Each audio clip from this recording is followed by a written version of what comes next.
So in the interview in Los Angeles, Gypsy Rose was asked, what was your highlight for the year? And she said, reconnecting with Ken. You could tell the interviewer was a little perplexed. Like, what about the baby? And Ken had to add that in. How did your mother get the medics to believe how sick you were in order to actually operate? She had a very convincing personality. So, a lot of times she would kind of sweet talk the doctors, and appear very concerned about my health. A marriage that didn't last. Right. What mistakes do you think that you made in your first marriage, your marriage to Ryan, that you don't want to repeat with Ken? I felt like maybe I gave up on my marriage too soon, or I didn't really feel like I gave it everything that I had. Right. And so now with us being new parents and we have a child together, giving it everything I got is important. So yes, we do couples therapy and we're doing great. Gypsy's not telling her story to advocate. Gypsy's telling her fake story to make money. And Court TV today, 100% called her out for that. Expertise. I mean, I think based on our policies and procedures of guests that you have on the program and those of us in the field with the educational background, practitioner-based experience, I'm not sure how one can simply proclaim to be a legal advocate, and it's just very confusing to me how and why that's the crown these individuals want to wear, when those of us who really do the deep dive into their backgrounds know the heinous conduct displayed. So I almost think it's laughable.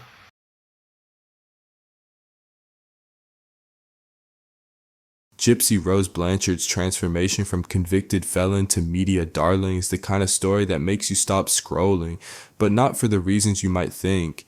Forget reality TV. This is a full-blown celebrity redemption tour.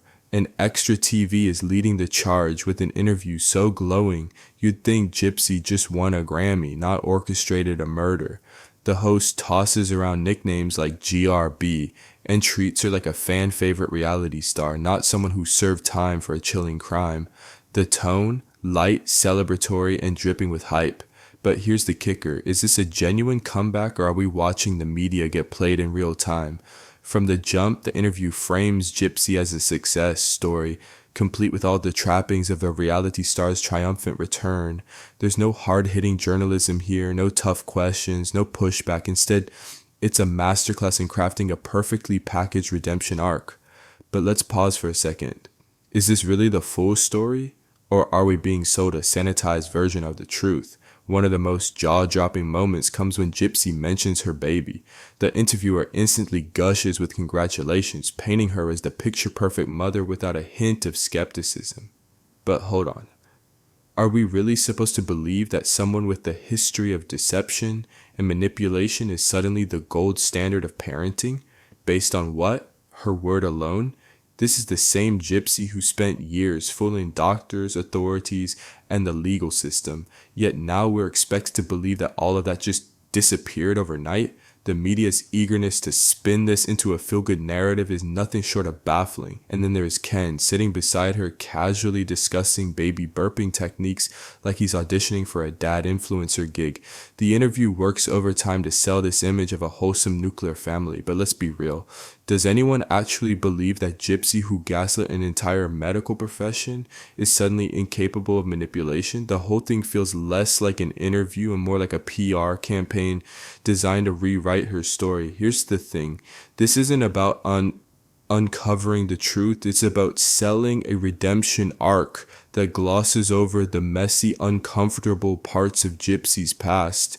The media wants you to buy into this rebranded version of her, no questions asked. But what do you think?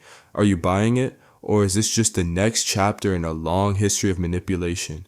If you're here for unfiltered takes on the latest celeb drama, make sure to subscribe and turn on notifications. Trust me, you're going to want to stick around for this.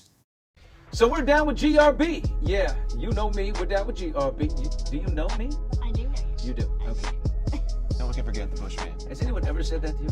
I mean, I've chanted it myself. You have it. Now it's us. We have it together.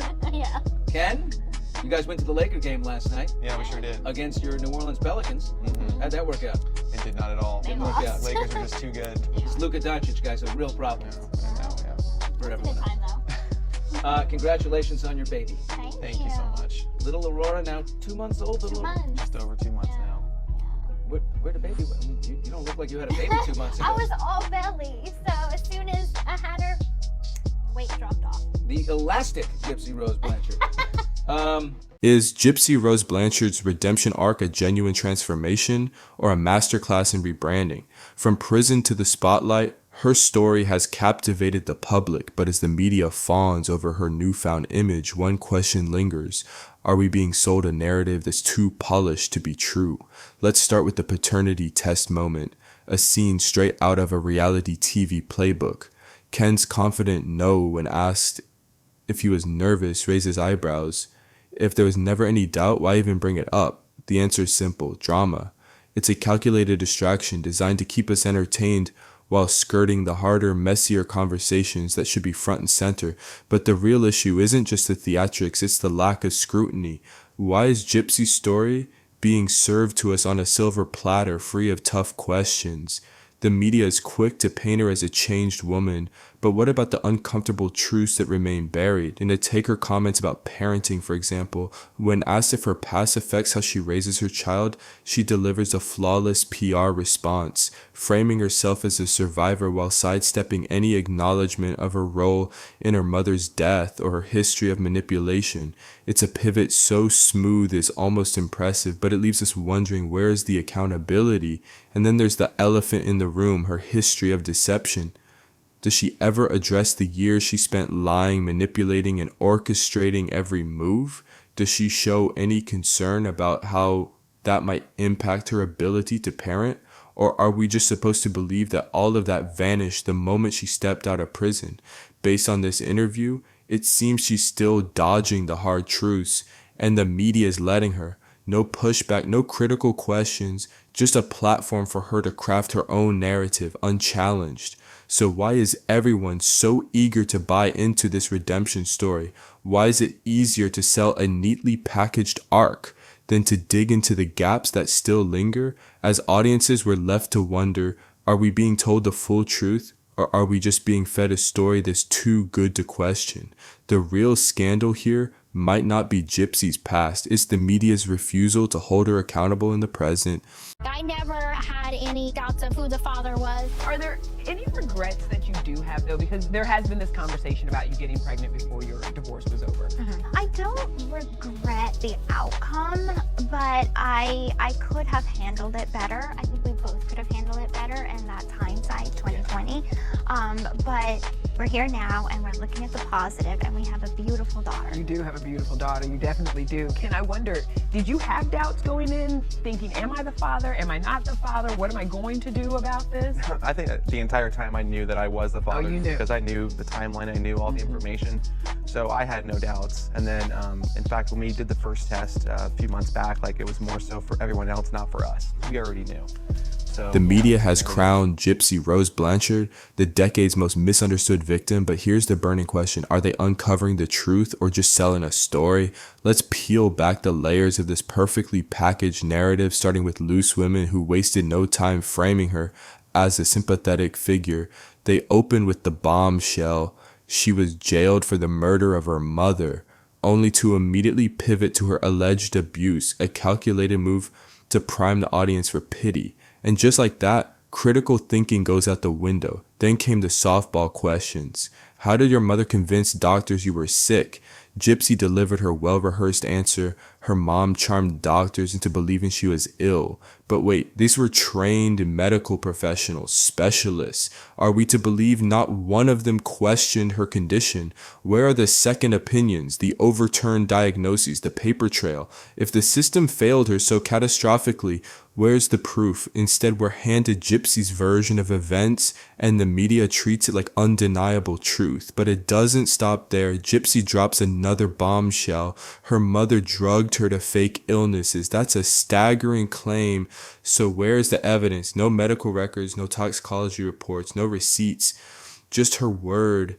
And yet the media runs with it, no questions asked. Like, if her mother was secretly poisoning her for years, wouldn't there be forensic proof, old test results, something? But no, Gypsy's story stands unchallenged, and the headlines write themselves.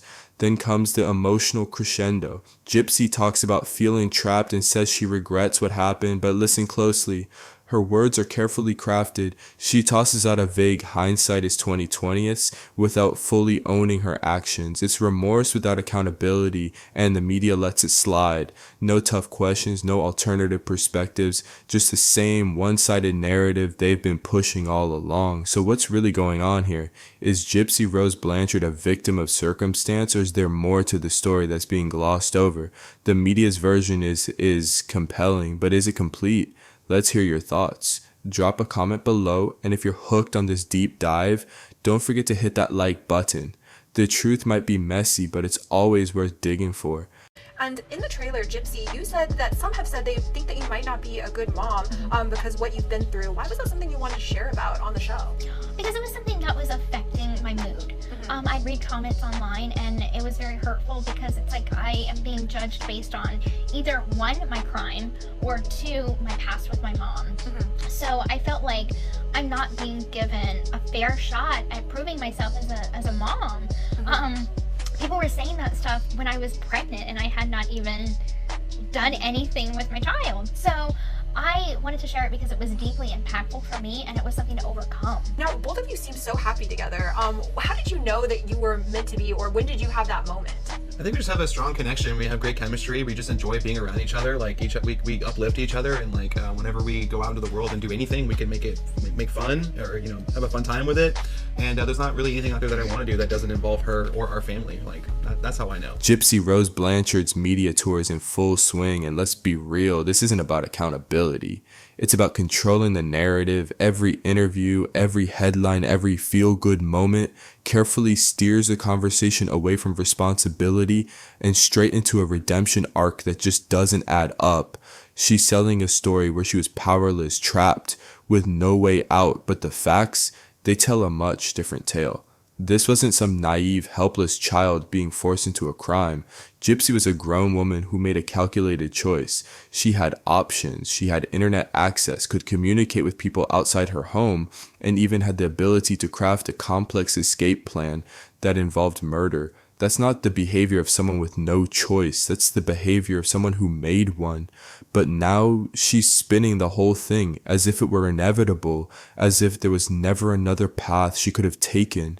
And the media, they're running with it. No hesitation, no pushback. There's no real remorse here. No reflection on the fact that instead of seeking legal help or simply leaving, she orchestrated a killing. Instead, every interview is just another opportunity to shift blame and reinforce the idea that she had no other way out. And the way the media is handling it, they're not interested in challenging her because this version of events sells. It's easier, it's cleaner, and it keeps the audience invested in her carefully crafted comeback story. Then there's Hollywood, which is fully leaning into her new life but still sticking to the same script. The interviews are lighthearted, the questions are soft, and any attempt at holding her accountable is conveniently avoided.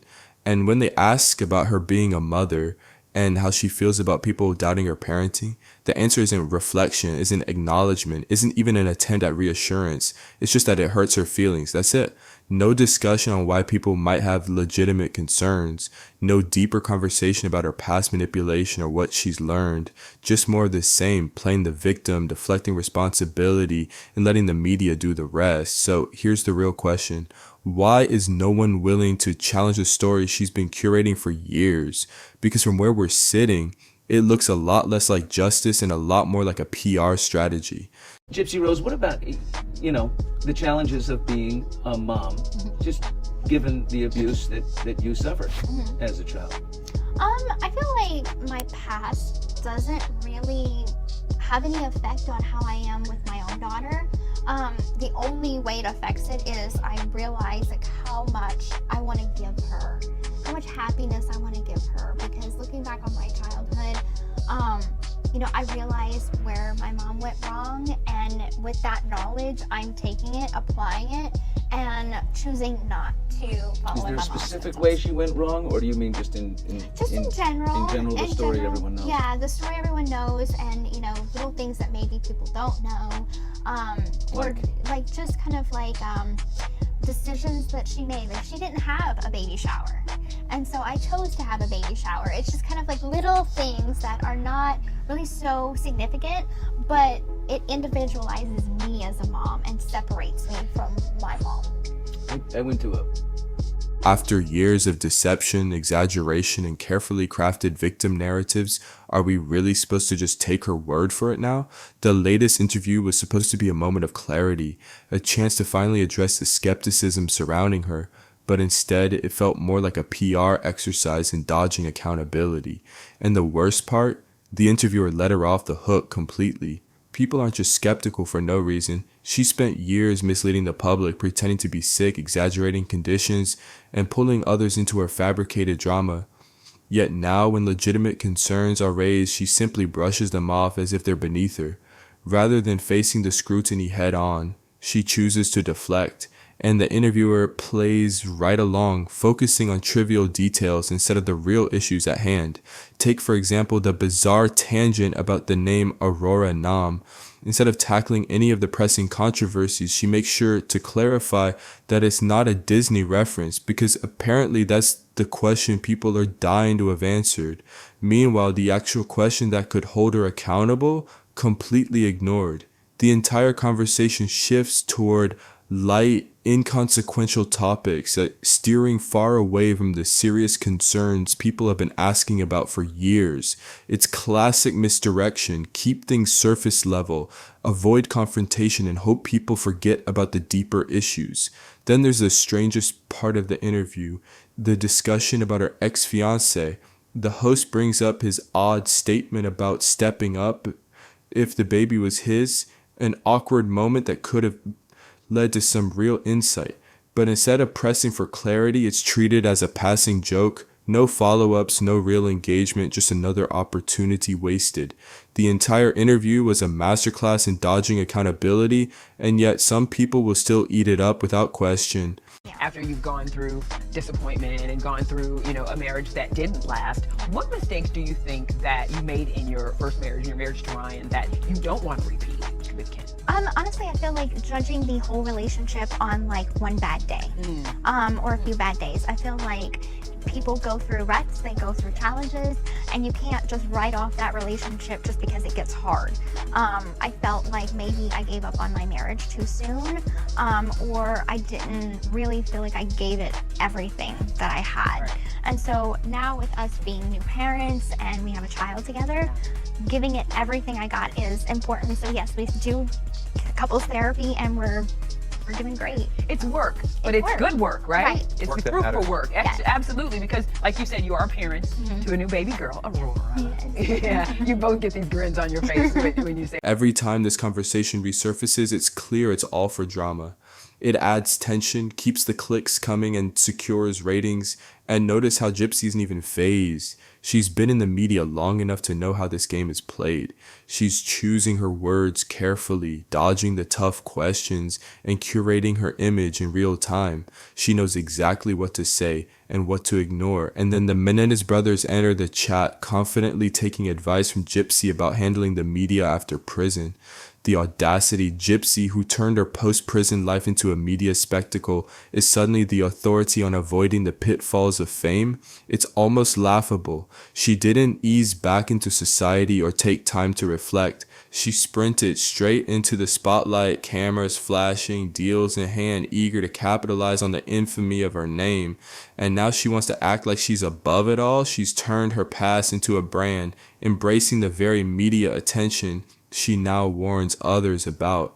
But here's the reality. She's not avoiding the traps of post-prison fame. She's building her entire career on them. And yet nobody is stopping to question this glaring contradiction. The media is all too happy to hand her a microphone, letting her paint herself as an advocate or even a cautionary tale without ever pressing her on why she's following the exact path she supposedly warns against.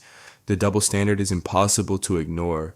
If another ex-con walked out of prison and immediately started cashing in on their crime, the backlash would be immediate. But with Gypsy, the media plays along, reinforcing her carefully crafted image instead of holding her accountable for the choices she continues to make. So what are we supposed to take from all this? The media isn't questioning Gypsy.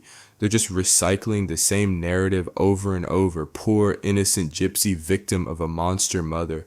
But where's the proof? Where's the challenge? Nowhere. They're just... Definitely. And has becoming parents strengthened your bond as a couple?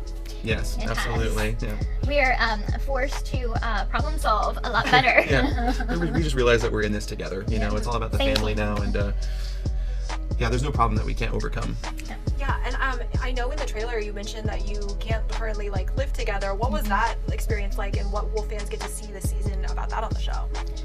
Well, it is a struggle, like to having to go back and forth between my parents' house and his house. It's difficult emotionally.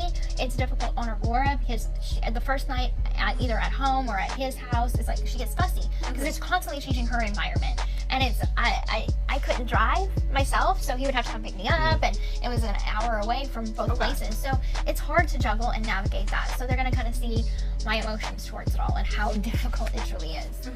And also in the trailer, your ex said that he would step up if he was the father. Were you both shocked when you saw that unfolding?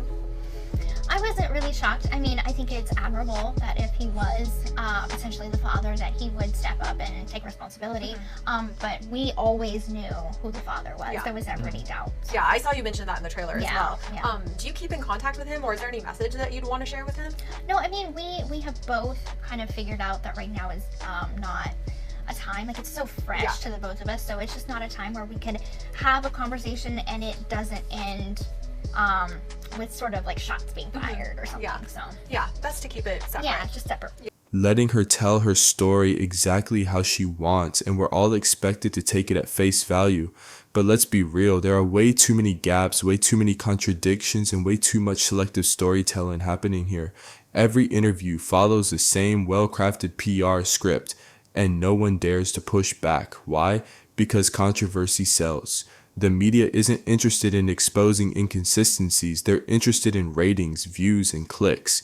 Gypsy's story has become a commodity, and truth takes a back seat when there's an audience willing to believe whatever version is most convenient.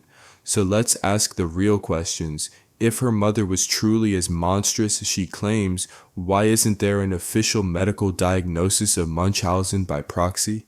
If Gypsy was as powerless as she insists, why did she plot and orchestrate her mother's murder instead of seeking help? Why does the media continue to gloss over the fact that she was a fully capable adult who made a calculated decision? Gypsy's not telling her story to advocate. Gypsy's telling her fake story to make money.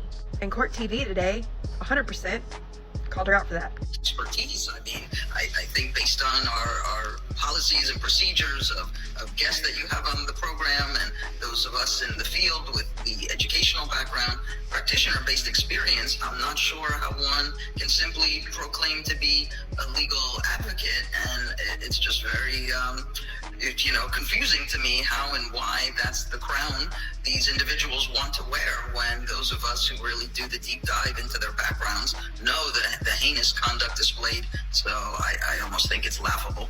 Right, Dr. Debbie. They both don't have a great track record. Jen Coffin, Deborah, your thoughts on this? Well, good morning. This is my thought. Money, money, money. You know, right now, Gypsy Rose is worth about $3 million. And that's because of what she does on social media.